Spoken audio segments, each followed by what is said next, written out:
बच्चों हमारा next short answer है, उसका पहले क्वेश्चन देख लेते हैं।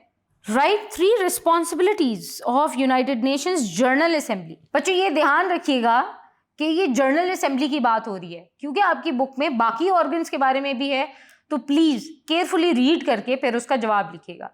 सबसे पहले आप ब्लैक से एक छोटी सी हेडिंग लिख लीजिएगा यूनाइटेड नेशंस जनरल असेंबली का। उसके बाद आपने उसको या तो 1 2 3 करके, या इवन अगर पैराग्राफ फॉर्म में भी लिखना है तो बहुत लंबा नहीं लिखना, टू द पॉइंट लिखना है, सिर्फ रिस्पॉन्सिबिलिटीज को आपने कवर करना है।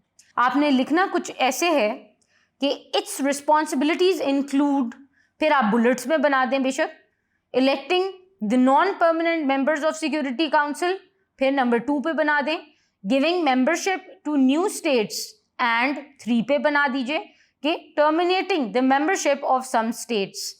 नंबर 4 पे ये लिख दीजिए कि approving the budget of United Nations, and number 5 पे आप ये लिखेंगे कि taking measures to establish world peace. बच्चों ये सारी की सारी रिस्पॉन्सिबिलिटीज जो हैं आपने यूनाइटेड नेशन जनरल असेंबली की 5 पॉइंट्स में करके आपका शॉर्ट आंसर में लिख दिया, और इसमें आपको अच्छे नंबर भी मिल जाएंगे।